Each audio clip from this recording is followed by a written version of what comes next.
welcome again to some 0K action. It's going to be a team game on the Tempest map. So yeah, relatively large map and a bit of terrain variance there. So we've got pure ground, mixture of ground and water, which I think can be crossed by land units, if I'm not mistaken. Let's see. Well, maybe maybe certain bits can be crossed. Terrain type shallows. Huh. And of course we've got deep ocean as well, with much greater depth there. So yeah, I'm surprised actually that the map developers did not put in a. Actually, we'll just skip the pre-game chatter as well.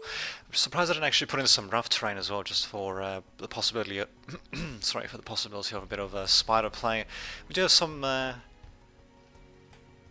hills and cliffs, as you can see, but yeah, that's all the way back in the player's main base. So ground units worth it, yes, on the side. Who to think? So we've got the top team consisting of Garlo playing as the starting off with hovercraft. Doesn't stop him from playing as other stuff as well. And we've got Jasper doing nothing but building economy up, and no factory queued up. Clone or Clon, we'll just call him Clon, going with hovercraft. Aircraft for myself, Lightman, and we've got Amphib for Tom. Interesting. Okay, and here we go. A bit further down we do have pure naval for us, so we'll just call him Someone. Interesting name. Top right we've also got Hopeful with 3 L's for some reason. Going with light vehicles, so going with a whole bunch of slashers followed by scorchers. Interesting. We'll see how that works out. Yes, I suppose it does depend on how things work out. So there you go, relatively flat map. Just there we go, resets that. Probably should learn a few more camera controls as well, and probably change the camera away from the default as well to that freeform camera, so I can actually get better views and all that. But anyway, so as you can see, a whole bunch of mexes which have been helpfully marked out. Apparently, the high value ones, or the other ones are just relatively low value. Wow, really a low value, but I suppose still worth taking nonetheless, so what the hell. Yeah, these guys, I should be able to go up these hilly sections. Yep, they'll slow down tremendously while going up them, but they should be just fine. Just the purpley bits they can't go through, no problemo. And there you go, the game is underway. So who is playing planes there? So Seisdrum is going to be playing planes, and that's it, and just planes at the top, just one player playing planes, and that's myself. So looks like my counterpart for this game is going to be Seisdrum, or however the hell you meant to say that. Hit hoverers. Yeah, I think they can. Pretty sure this was one of the recent. This game was played in one of the more recent patches where they actually changed that. So I think it's been like that for a while actually. But there you go. Yeah, actually, yes, we should claim on all that coming in. Pretty sure that would be the case. Couple of scrubbers coming in. They're not going to stand too much of a chance against typhoons and such. These bastards, well, assault/raiders. These guys are basically well, they're basically riot units, basically. I mean, look at the way they fire. Look at that. They fire, well, essentially like a warrior. In fact, it's like having 2 warrior turrets on there, if I didn't know any better. But there you go, should be quite the battle nonetheless. If I remember correctly, yeah, there was quite a bit of back and forth action, some very desperate maneuvers by both sides, hopefully culminating in quite the end game. See what happens though. Don't know what these slashers are doing for Hopeful. He really needs yeah, I don't know why he went for slashes first, and he's not doing anything after that. Ouch. Okay, so a bit of a newer player. Yes, definitely a bit of a newer player at the top right there, which kind of sucks because he's pretty much the only player at the top right there. We've got 2 players on the top left, 2 for the middle, actually 3 for the middle, including Klon with his hovercraft starting all the way back there. Actually, no, I don't know, 4 for the middle then, whoops. How the hell am I not seeing some of these factories that people are putting up? But anyway, so pretty much 4 for the middle, and 5th including myself, but really I'm supposed to be going all over the map with aircraft. But in any case, let's just have a look at the current battles that are proceeding. So it looks like our glaives are getting torn to shreds. Actually, wait a minute, no. Who's... Okay, well, are they? Oh yeah, whoops, they belong to our opponent, so yeah, glaives definitely getting torn to shreds. Let's see, Team 2, Team 1, Team 2 would be... Seisdrum, which was at the... Damn it, where the hell's Seisdrum? Oh, right, he's the plane player. So yeah, Team 2 is the bottom team, and Team 1's our team. They got a very, very slight economic lead. It's not much, though. They might still be able to make it snowball, maybe, if we're unlucky, but things are still a little bit too early to tell as to what's actually happening. What we can tell that is happening, actually, is that we are seizing a hell of a lot of territory. Oh, actually, 2 naval players now. I guess not just the one there. But anyway, we are seizing quite a bit of territory, actually, which will hopefully soon be converting to income very shortly. I've got a couple of builders here and there just building up as much as they can, just seeing what the different orders are. So hopefully these guys, well, this marine is not doing anything. Hopefully he's going to be doing something soon rather than just moving around looking busy. Skirmisher right support, really? Okay. Yeah, I suppose it does a decent amount of damage. And it's just a thing with them.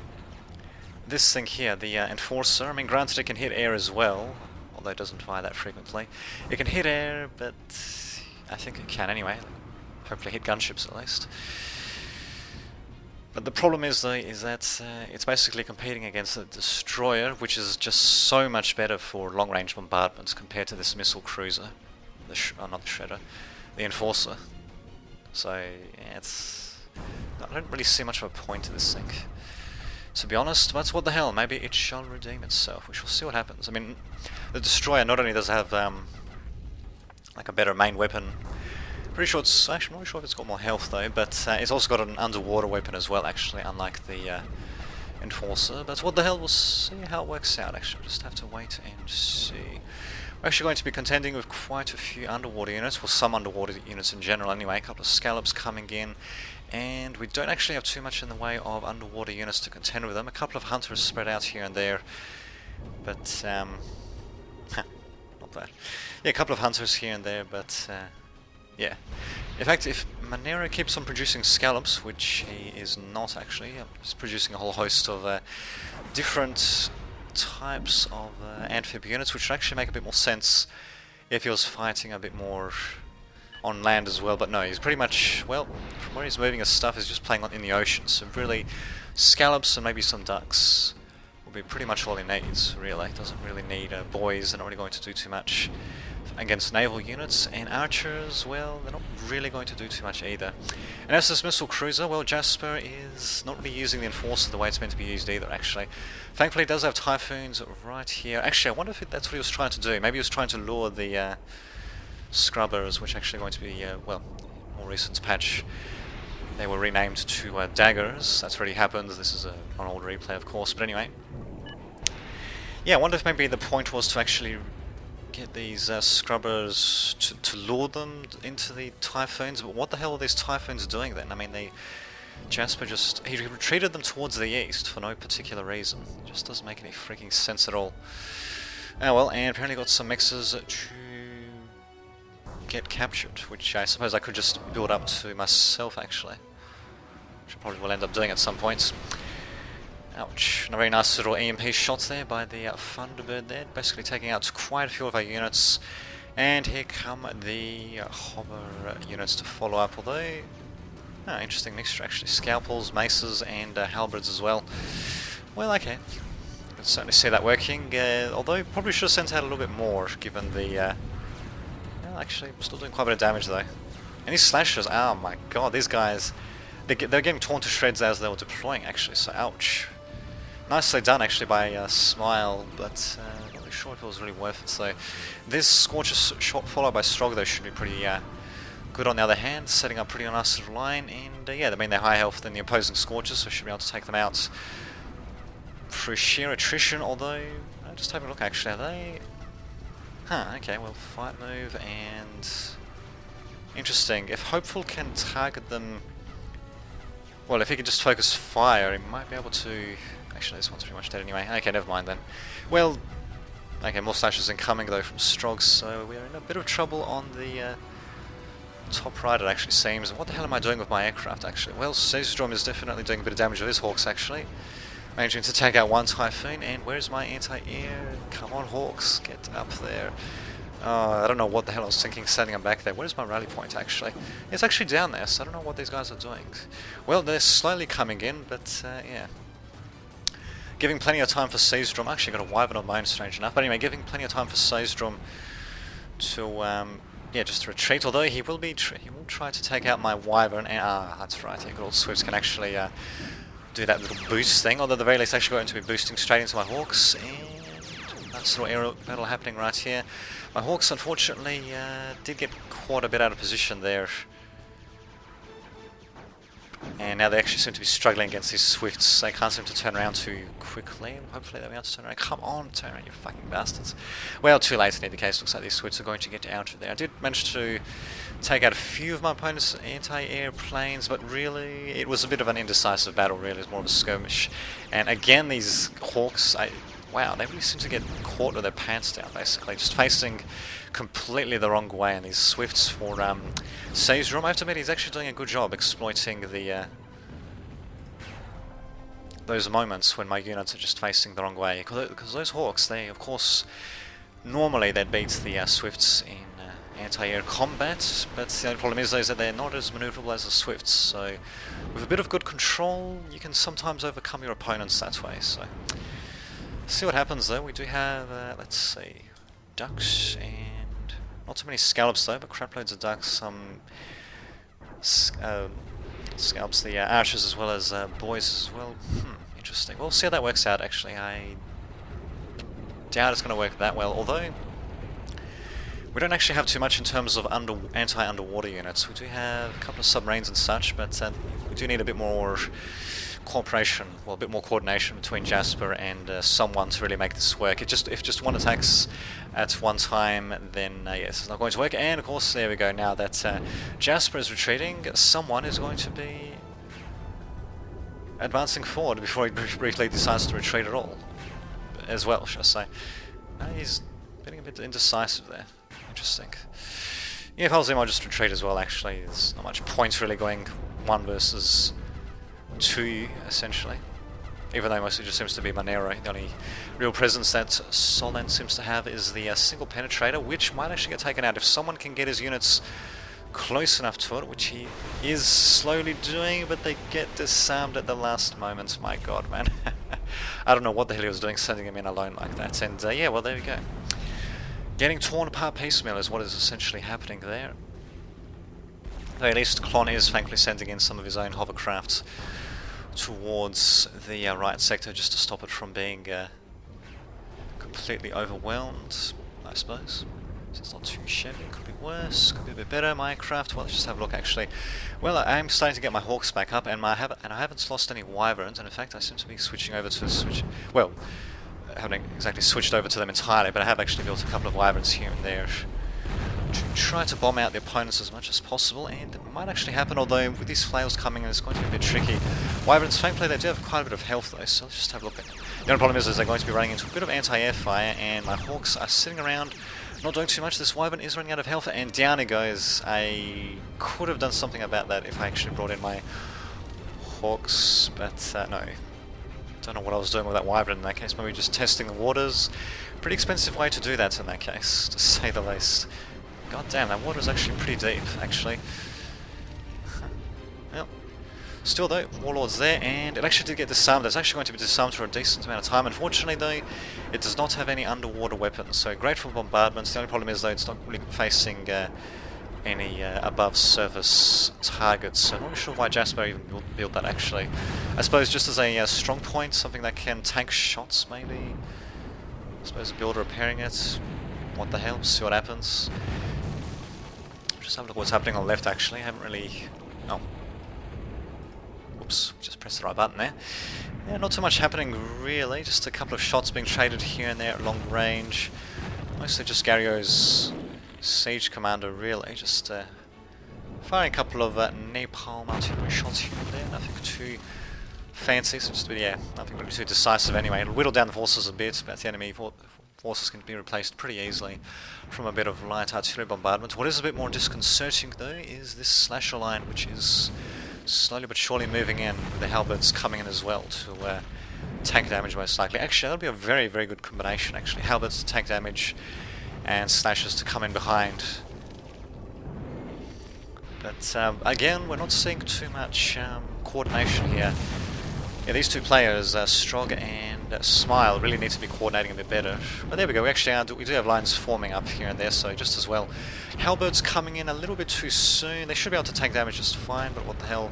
Vixeli's unit's also coming into a bit of damage, although breaking ranks though pretty quickly. Wyvern doing a bit of damage as well, not really being that decisive though, which kind of sucks. I think I'm just going for the Wyverns mostly, well actually I'm going for regular bombers now, but I think I went for the Wyverns a bit earlier, mostly because of how durable they were, and I probably saw the fact that opponents were going to be bringing some they're going to be bringing some anti-air as well, so I just wanted something that could actually survive a bit. But yeah, we'll see how these bombers do. We do have some anti-air against them, plenty of anti-air actually. Just have a look. Yeah, actually plenty of anti-air. These bombers, can't believe one of them even made it through actually.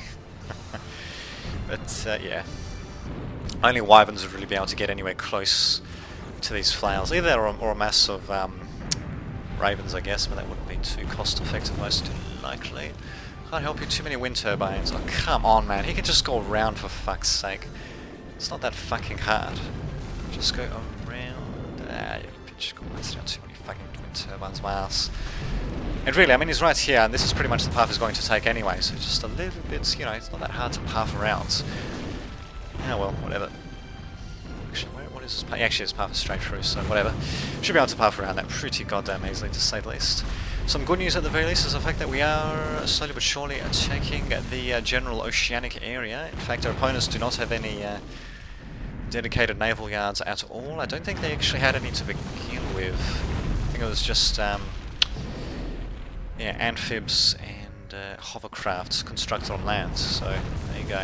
It is something you don't see too often either. Actually, snipers versus snipers. They can't see each other, but they can certainly do some pretty annoying damage. In fact, this is kind of ridiculous, this sniper situation we've got here. In fact, really, Ermin Trude is actually just going to be walking forward with them. I suppose he could actually overwhelm Caesarum's sharpshooters through sheer numbers.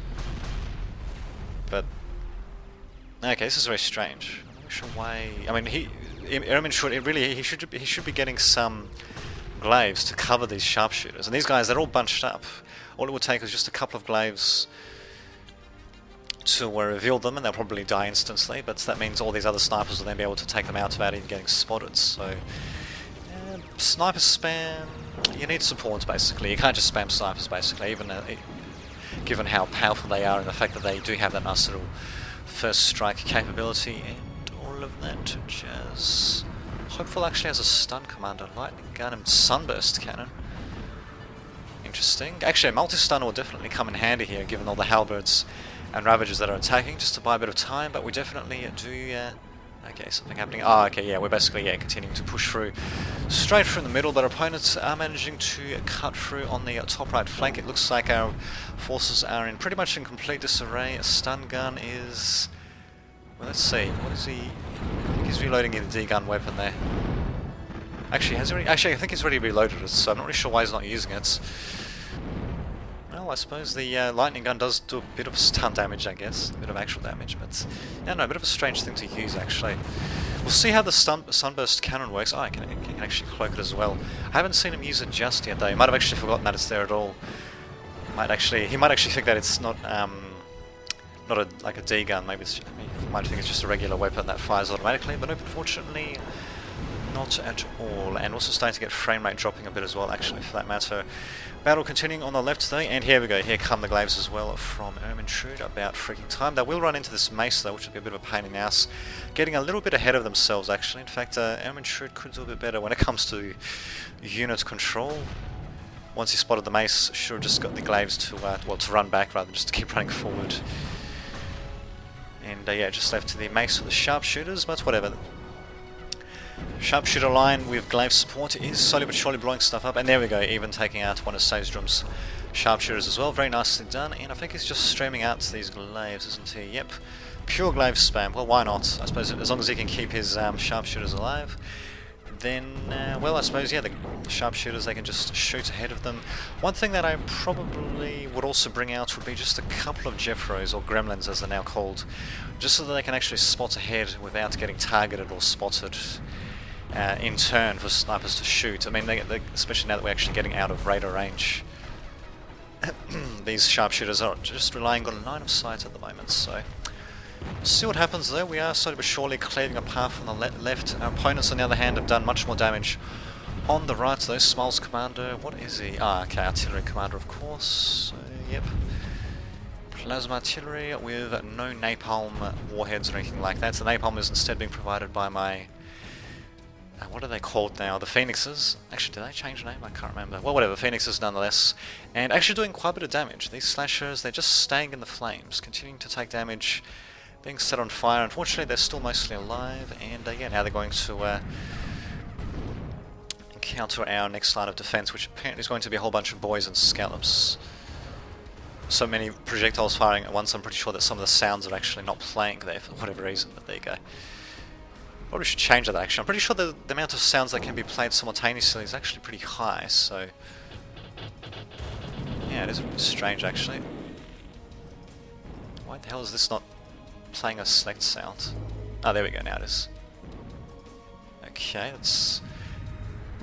odd. Very odd, but anyway. Yeah, too much AA just indicated by myself there, and there we go. It looks like we're actually getting the enemy to route towards the south. Almost rhymes actually. And he actually got hopeful rebuilding at the top right as well. So Stun Gun Commander thankfully was still alive, and just as well actually, because he's got over 5,000 metal in that commander alone. I kind of disagree with him building a Stardust before a Cloakybot factory.